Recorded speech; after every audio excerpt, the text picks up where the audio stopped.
Today I'm going to show you a fun and easy, very inexpensive craft that you can make with simple tiles from Home Depot or Lowe's with just a little bit of ribbon, some vinyl, and a couple of different ways. So as you can see, these are just simple wall tiles that you would get from a home improvement store. They cost about $7 per sheet. There were 18 on this sheet. And this is one of my final ornaments, and it really just has a vinyl sticker, a little three-dimensional sticker, a couple pieces of scrap ribbon glued to the back, and it took no time to make. This is my favorite glue to use for this. It's called E6000. It pretty much sticks anything together. Make sure you're in a really well-ventilated area when you use this. Okay, so to get started, you're going to take your sheet of tiles and just simply rip them off of the backing there. So you can see it's not finished. You might want to go back and put some felt on the back of these, but otherwise it is good to go like this. Maybe clean it off a little bit with some rubbing alcohol and let that dry. Now this is a couple of different ways that you can use decals. I personally, for this particular example, I used a custom monogram that I had cut out with my silhouette. You could use store-bought stickers, as I showed you before. Lots of different options there as well. This is a three-dimensional sticker that I had in my stash. It's from Recollections, so you might be able to find that at Michael's. I believe that's their brand. Piece of scrap ribbon. Here's a little tip. If you've got wrinkles in your scrap ribbon, go ahead and just run that through your flat iron, and that's the easiest way to iron that out, so that you have a nice clean ribbon. I cut about 5 inches for this, and I just sort of offset a little bit, and I fix it to the back using that E6000. You, again, use this in well-ventilated area. Make sure you put the glue at the top of your ornament so that it doesn't kind of hang away from the ornament. And you're going to, like I said, just dab it with a little bit of E6000. You're going to put it on both the ribbon and the ornament. So there's going to be 2 layers of the glue. For my bow on this, I just prefer to make a simple knot. So take a scrap piece of ribbon, kind of twist it to make sure, if your ribbon is shiny on one side and not on the other, you're going to want to twist it just a little to make sure that that is going to lay correctly for you. Cut your ends at an angle to reduce fraying. You can use fabric scissors or just regular sharp scissors for that. Again, twist it just a little bit and make sure that you've got it exactly how you want. And you're going to put just the tiniest dab of E6000 behind that knot before you glue it down onto your tile. And that should stay really firmly. Let it sit for a few hours afterwards. Sorry, my nail polish came off while I was filming this, so it's all jacked up. Anyway, this next version, this is just pre-made vinyl.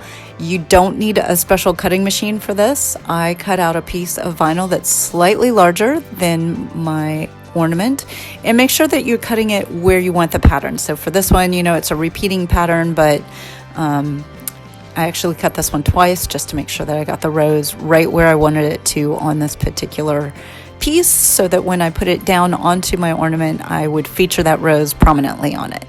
So peel off the back, go ahead and stick it down onto your ornament wherever you would like for it to show up.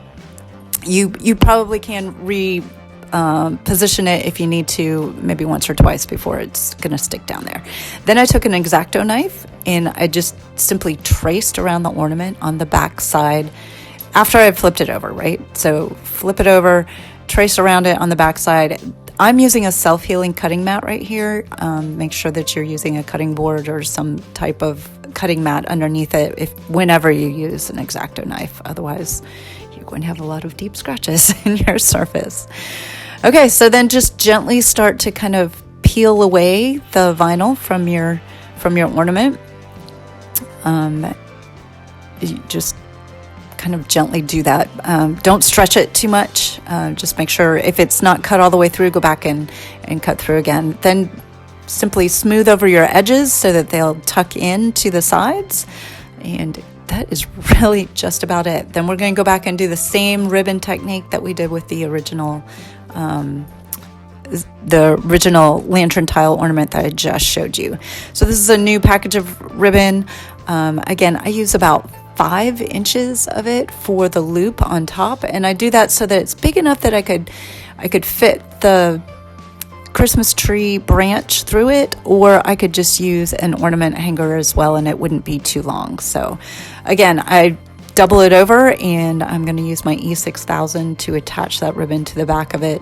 Don't let the E6000 touch your skin. This particular ribbon is a little bit more sheer, so make sure that you're using something else to push both the dots of glue together. So I'm going to put the glue at the top of the ornament and on the ribbon so that I can get all of that to seal together. And I put like a piece of cardboard under it in case the glue oozes out. It's just another little tip. You don't want to glue it to a self-healing mat because you might have a hard time getting it off. So just put a piece of cardboard in between it. Again, I took just a little piece of ribbon, tied this one I did do a sweet little bow because the ribbon was so thin, and I felt like if I did the knot alone, it wouldn't be substantial enough.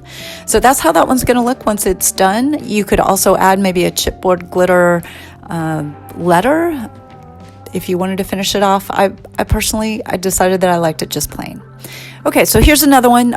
You can also paint these tiles, and it takes to the paint really well. This particular one, I used the Krylon in Shamrock, and it's outdoor paint, and it, like I said, this was one coat on there, and it just took brilliantly to the tile, and no spots or anything. So again, this is another silhouette.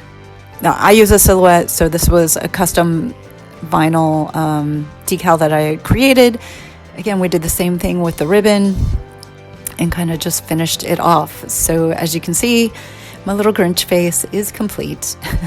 But here's one more technique I wanted to show you. This was just the outline that I cut with the vinyl, and then I went back and I colored it with a Sharpie. How cute is that? Now, just to seal it, I did add a little bit of Mod Podge just to make sure that those colors weren't tempted to chip off. So there you go. I hope you enjoyed my ornaments. Be sure and subscribe so you can catch all of my videos on lantern tiles.